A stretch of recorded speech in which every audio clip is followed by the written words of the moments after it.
बिल्कुल चिंता न करो, हम मिले न मिले, बोले न बोले, हम आप सबको बहुत प्यार करते हैं। यदि तुम्हें प्यार पर विश्वास है तो, और सबको चाहते हैं कि श्री जी की कृपा प्राप्त हो और सब श्री जी के चरणों तक पहुंचे, तो अंतिम बात यही, बिल्कुल चिंता नहीं करनी। मैं मिलूं न मिलूं, बोलूं न बोलूं, आऊं न आऊं, न ये चिंता करनी कि कैसे कैसे हमारा उत्थान होगा। बिना बोले तुम्हारे दिमाग में हम होंगे, देख लेना, तुम वही करोगे जो गुरुदेव कहेंगे। आप बिल्कुल निश्चिंत रहिएगा, जो जहाँ जिस सेवा में है उस सेवा में रहिएगा। खूब नाम जप करो, हम रहे ना रहे, आए ना आए, मिले ना मिले, तुम्हारा मंगल होगा। तुम्हारे गुरुदेव तुम्हारे दिमाग में बैठे रहेंगे। तुम्हारा भरण पोषण इष्ट के द्वारा होगा, किसी व्यक्ति के द्वारा नहीं। और जब लगे कि इस व्यक्ति के द्वारा हो रहा है तो छोड़ देना। आप निर्भय, निश्चिंत, निशोक, खूब भजन परायण रहो। हमारा जब मन होगा तो हम बोल देंगे, नहीं हम मौन चुपचाप शांत एकांतवास कर रहे हैं। और वो एकांत आपके लिए ही है, हमारे लिए हम एकांत नहीं है। हमारे लिए हम भजन नहीं कर रहे, हमारे लिए हमारा मौन नहीं है। हम आपको सही बताएं, हमारा जो कुछ होना था वो हो गया है। जो कुछ हो रहा है वो सब आप सबके लिए हो रहा है। खूब भजन करो, नाम जप करो, आश्रित रहो और सुखी रहो, प्रसन्न रहो। संत महात्माओं के प्रति पहले तो अश्रद्धा प्रकट कर दी गई है समाज में। कुछ फिल्में, कुछ सीरियल ऐसे बना दिए गए। दूसरी बात, कुछ ऐसी गंदी बातें हो गई जिससे संतों के प्रति अश्रद्धा हो गई। नौजवान लोग वही बातें देखते हैं। यदि संतों की वाणी पर विश्वास हो जाए तो हमारा समाज सुधर जाए, यदि संतों पर श्रद्धा हो जाए तो हमारा समाज सुधर जाए। एक प्रार्थना जरूर हमें करेंगे कि अगर नकली नोट है तो असली नोट उसका होता है, असली वर्जन होता है उसका। तो अगर कोई पाखंड करता है तो कोई सच्चा भी होगा। भगवान से प्रार्थना करो कि सच्चे संतों का संग मिले तो निश्चित जीवन का परिवर्तन हो जाएगा, निश्चित परिवर्तन हो जाएगा। बिना सत्संग के परिवर्तन नहीं होगा। अपने पास तो ऐसे ऐसे मरीज आए हैं कि उन्होंने कहा कि मैंने शराब, नशा ये छोड़ने के लिए कई बार नशा मुक्ति केंद्र में हम भर्ती हुए, लेकिन फिर भी नहीं छोड़ पाए। और जब से आपका सत्संग सुना तो 40 साल का शराबी मैं आजीवन के लिए छोड़ चुका हूं, तब आपके पास आया हूं।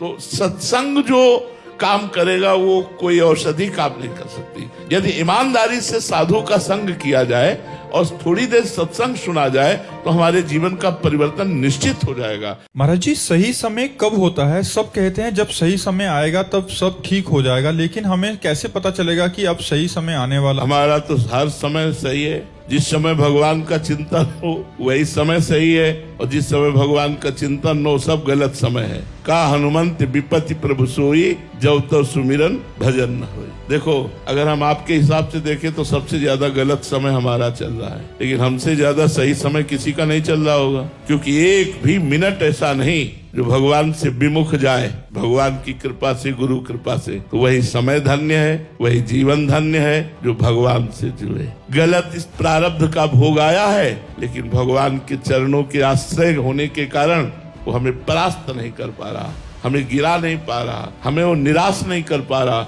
हर समय एक आनंद, एक अद्भुत आनंद बना रहता है। इसलिए भाई, हम तो सही समय वही समझते हैं जिसमें भगवान का चिंतन हो, और गलत समय उसी को समझते हैं जब भगवान को भूल गए। देखो, ये शरीर कभी किसी का गुरुदेव नहीं हो सकता। ये पांच भौतिक है, ये आज है कल नहीं रहेगा, लेकिन गुरुदेव रहेंगे। वो अविनाशी हैं, वो एक हैं, सच्चिदानंद में आकाश की तरह विशाल है। वो ब्रह्मानंदम, गुरुदेव कैसे? ब्रह्मानंद, अर्थात विषयानंद का त्यागी ही गुरुदेव को जान पाएगा। परम सुखदम, ये सांसारिक सुख नहीं, सच्चिदानंद सुख। केवलम ज्ञान मूर्तिम, केवल वो ज्ञान से जाने जाते हैं। गगन सदसम, जैसे आकाश है, आप इसको और छोर नहीं देख पाएंगे, ऐसे गुरुदेव अनादि और अनंत है। हम जब तक भजन नहीं करेंगे, उनकी आज्ञा में नहीं चलेंगे, तो हमारा गुरु से कनेक्शन नहीं होगा, और कनेक्शन नहीं होगा तो बिजली नहीं। फिर गुरु और शिष्य दो नहीं रह जाते, देखने में दो रहते हैं, एक ही होता है। उसमें भी गुरु वही जो यहाँ, वही जागृत हो जाता है। आत्मसमर्पण ही गुरुदेव की अनुभूति है। मन, वचन, कर्म से हम गुरुदेव की आज्ञा पर रहें। तो यदि प्रारब्ध भोग भोगना पड़ेगा तो भगवत प्राप्ति वाले को भी शांति कहाँ रहेगी। यदि प्रारब्ध कर्म भोगना पड़ा तो शरीर में पीड़ा है, उल्टी आ रही, चक्कर आ रहा है, ये परेशानी हो, तो शाश्वत शांति को कहाँ प्राप्त है। अब हमें ये बताइए कि प्रारब्ध कर्म क्या विघ्न डाल सकता है या नहीं। अगर नहीं तो वो सिद्ध महापुरुष कैसे सहता है, अगर हाँ तो फिर शांति को कैसे प्राप्त हो सकता। उत्तर, प्रारब्ध भोग शरीर में आता है, आएगा, सबके आएगा। यदि आप शरीर से भाव ऊपर उठा ले गए और भगवान में स्थापित कर दिया है या ब्रह्म बोध हो गया है तो फिर शरीर की पीड़ा महसूस होगी पर व्यथित नहीं होगी। जैसे किसी ने गाली दिया तो महसूस हो रहा है गाली दे रहा है, पर उसकी व्यथा नहीं हो रही, क्यों दे रहा है, अरे ये सब नहीं, अशांति नहीं होती। यदि तत्व ज्ञानी नहीं तो अशांति हो ही जाएगी। प्रारब्ध इतना बुरा होता है वो फिर अशांति ही कर देता, दुखी कर देता। कब तक भोगो, कितना भोगो। शाश्वती शांति जिसे प्राप्त हो गई उसे कभी कोई अशांत नहीं कर सकता। एक अशांत जैसा रोल दिखेगा लेकिन अंदर से एक शीतलता होगी।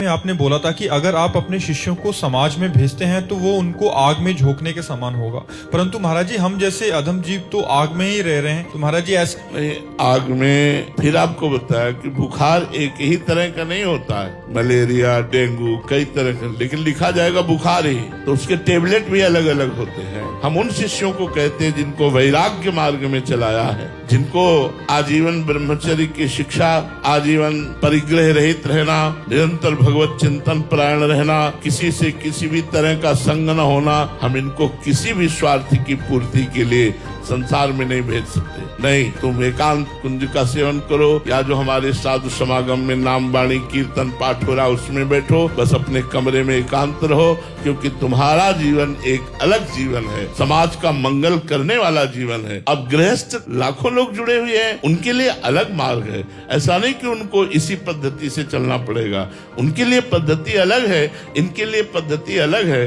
तो आप जहाँ रह रही हैं, क्या वहाँ नाम जप नहीं कर सकती, वाणी पाठ नहीं कर सकती, ठाकुर सेवा नहीं कर सकती, अपने गुरुजनों की सेवा नहीं कर सकती? अगर कर सकती हैं तो जो इनको एकांत में प्राप्त होगा वो तुम्हें घर में प्राप्त होगा। परेशानी क्या है? ये संसारी पुरुष क्या जाने, हारना क्या जाने, जो गिरा हुआ है वो गिरना क्या जाने। एक साधु थे, वो 100 बार भ्रष्ट हो चुके थे, उन्होंने सोचा करने अब हम नहीं भजन कर पाएंगे। एक पेड़ के नीचे बैठे थे, सोचते थे इसी की डाल में कर लेंगे, तो देखा एक चींटा चढ़ रहा है, फिर गिरा, फिर देखा वो फिर चढ़ रहा है, फिर गिरा, कई बार चढ़ने पर गिरा, एक बार चढ़ गया तो उन्होंने कहा यार हमको भी प्रयास करना चाहिए। बस फिर साधना में लगे और भगवत प्राप्त हो गए। ऊबना नहीं, घबराना नहीं, निराश नहीं होना और हारना नहीं, अपनी साधना में चलते रहना। यदि भ्रष्ट हो जाओ तो भी, यदि गिर जाओ तो भी, नियम टूट जाए तो भी, अगर गलत मार्ग में कदम चला गया तो भी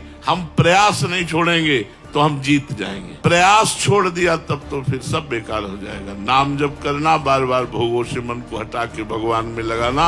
यदि हम हार भी जाते हैं तो भी हमको नहीं रुकना, हमें प्रयास करते रहना है।